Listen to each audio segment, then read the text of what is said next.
Good morning students उस दिन मैंने क्या पढ़ाया था आपको? व्याकरण से मात्राएं। आज क्या पढ़ाना है? शब्द और वाक्य। शब्द क्या होता है बच्चों? दो या दो से अधिक वर्णों के मेल से शब्द बनते हैं।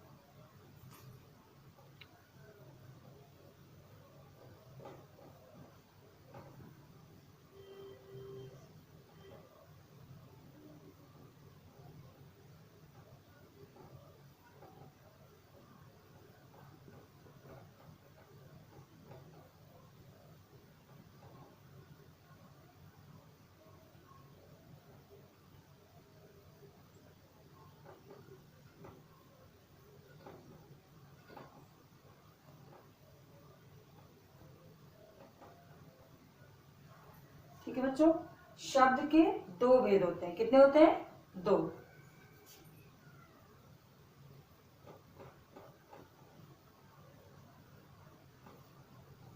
एक सार्थक शब्द होता है, एक निरर्थक शब्द। ठीक है। सार्थक शब्द वो होते हैं शब्द जिनके अर्थ होते हैं, और निरर्थक शब्द वो शब्द होते हैं जिनके कोई अर्थ नहीं होते। हम व्याकरण में, भाषा लिखने में हम जो भी भाषा लिखते या व्याकरण में प्रयोग करते हैं वो हम सार्थक शब्दों का करते हैं, और निरर्थक शब्द हम बोलचाल की भाषा में प्रयोग करते हैं। ठीक है। वाक्य कैसे बनेगा? पहले हमने वर्णों से शब्द बनाए, अब शब्दों को जोड़ के हम क्या बनाएंगे बच्चों? वाक्य। और वाक्य बनाते वक्त हम सार्थक शब्दों को जोड़कर वाक्य बनाएंगे। ठीक है बच्चों, ये देखिए शब्द, ये क्या बना है? सूरज, ये चिड़िया। ऊपर दिए गए चित्रों के नीचे लिखे नाम शब्द हैं। ये शब्द वर्णों को मिलाकर बने हैं। जैसे ये वर्ण देखिए, सूरज, ये तीनों को जब जोड़ दिया तो क्या बन गया? सूरज। अगर इन्हीं वर्णों को पलट दे तो शब्द बनेगा जरसु, जरसु। तो जो शब्द बन रहे हैं, जिनका अर्थ निकल रहा है वो हो गए सार्थक शब्द, और जिनका अर्थ नहीं निकल रहा है वो क्या हो गया बच्चों? निरर्थक शब्द। इधर आइए, सूरज शब्द सार्थक यानी अर्थ के साथ, और जरसु शब्द निरर्थक यानी अर्थ के बिना। दो या दो से अधिक वर्णों से के सार्थक मेल को ही शब्द कहते हैं। शब्द भेद मैंने पढ़ाया था। शब्द के दो भेद हैं, सार्थक और निरर्थक। सार्थक शब्द वर्णों के मेल से बने ऐसे शब्द जिनका कोई न कोई अर्थ होता है, वो सार्थक शब्द कहलाते हैं। जैसे मछली, कछुआ, गाय आदि। निरर्थक शब्द वर्णों के मेल से बने ऐसे शब्द जिनका कोई अर्थ नहीं होता, निरर्थक शब्द कहलाते हैं। जैसे लिच्छमी, अछूक, कैगा आदि। ठीक है। वाक्य क्या है बच्चों? शब्दों के सार्थक मेल को वाक्य कहते हैं।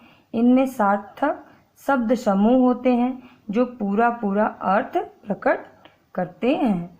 रहा खेल रवि है, ये देखिए गलत है, ये वाक्य गलत बना हुआ है ना बच्चों। अखबार पढ़ रहे पिताजी हैं, ये भी गलत बना है वाक्य। इन वाक्यों में शब्दों को सही स्थान पर नहीं रखा गया है, इस कारण ये अर्थ को स्पष्ट नहीं कर रहे हैं, इसलिए ये वाक्य सही नहीं है। अब इन्हें निम्नलिखित वाक्यों को पढ़िए तो उसका सही कैसे बनेगा? रवि खेल रहा है, पिताजी अखबार पढ़ रहे हैं। इन वाक्यों में रवि और पिताजी के काम के बारे में बताया जा रहा है। यहाँ रवि खेलने का काम कर रहा है और पिताजी अखबार पढ़ने का काम कर रहे हैं।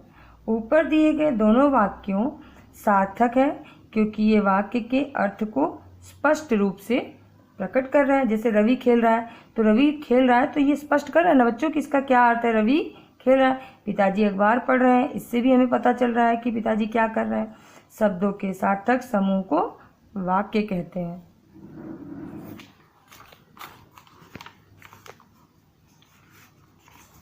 वाक्य बनाते समय हमें दो बातों का ध्यान रखना चाहिए। पहली बात, व्यक्ति या वस्तु का होना। ठीक है।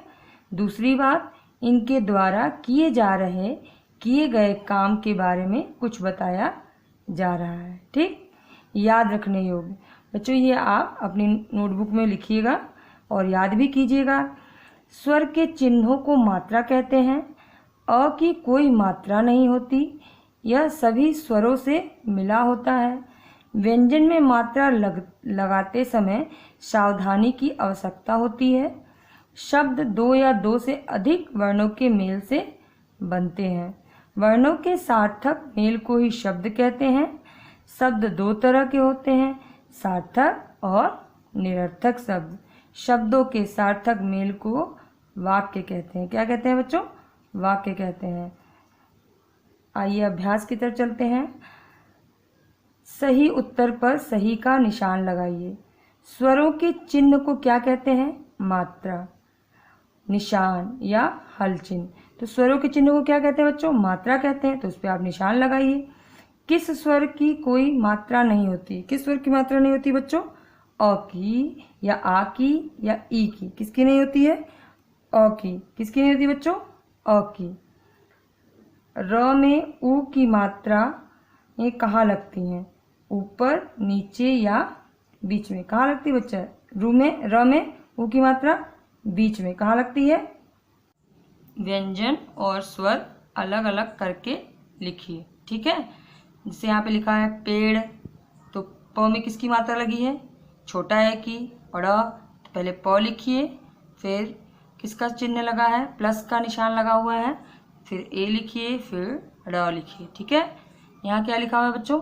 देश, तो क्या लिखिए? द, फिर प्लस का चिन्ह, फिर ए, फिर प्लस का चिन्ह और स। इसी तरह आप सागर और आकाश भी, ठीक है, लिखिएगा। सही मात्राएं लगाकर चित्रों के नाम पूरे कीजिए। क्या बना है ये? फूल। फल लिखा है पर उसमें फूल ये बना हुआ है, तो बड़ा ओ की मात्रा लगाइए। ये तितली है तो तितली लिखा नहीं हुआ है, ततल लिखा है, तो आगे छोटी की मात्रा, पीछे बड़ी की मात्रा। ये क्या बना है बच्चों? सेब, तो छोटा ए की मात्रा लगाइए स पे। ये वृक्ष है तो वृक्ष लिखिए। ताला, गुड़िया। सही वर्ण पर अनुस्वर या अनुनासिक लगाइए। ये बदर लिखा हुआ है तो इस पे किसकी मात्रा लगेगी बच्चों? अनुस्वर की, तो बंदर हो जाएगा। ये आँख लिखा है तो आँख, इस पे चंद्रबिंदु लगेगा। पतंग लिखा है तो पतंग। ठीक है, नीचे बॉक्स में लिखे शब्दों में से निरर्थक शब्द छांटकर उनसे सार्थक शब्द बनाइए। जैसे यहाँ लिखा है, इसमें से निरर्थक शब्द छांट लीजिए और उसमें से क्या बनाना है आपको? सार्थक शब्द बना के लिखना है। ये आप अपने से लिखिए। इन प्रश्नों के उत्तर लिखिए। मात्रा किसे कहते हैं? स्वर के चिन्हों को क्या कहते हैं बच्चों? मात्रा कहते हैं। वर्णों में हल चिन्ह क्यों लगाया जाता है? जब कोई व्यंजन अ के बिना लिखा जाता है तो उन वर्णों में क्या लगता है? हल का चिन्ह लगाया जाता है। ठीक है, निम्नलिखित शब्दों से वाक्य बनाइए। जैसे लिखा हुआ है यहाँ परिश्रम, अब आपको वाक्य बनाना है। परिश्रम करने से सफलता मिलती है। आप अपने से भी कोई वाक्य बनाकर लिख सकते हैं परिश्रम से। खुशबू, फूलों से खुशबू आती है। क्रिकेट, क्रिकेट एक लोकप्रिय खेल है। धोबी, धोबी कपड़ा धोता है। मिठाई सभी को अच्छी लगती है। ठीक है, ये देखिए, मात्राओं को व्यंजन के साथ मिलाकर लिखिए। जैसे ये क लिखा है, क, अ का तो कोई मात्रा नहीं है तो क लिखिए। आ की मात्रा का, छोटी की मात्रा की, बड़ी की मात्रा की, छोटा हो गया कु, बड़ा हो गया कु, ऋषि की मात्रा क्री, के, कै, को, कौ। ठीक है, आप इसी तरह जो ग, घ, प, व को इसी सब मात्रा से जोड़ के अपनी पुस्तक को ने लिखिए पुस्तक में। ठीक है, और जो भी मैंने पढ़ाया है बच्चों वो आप पढ़िए।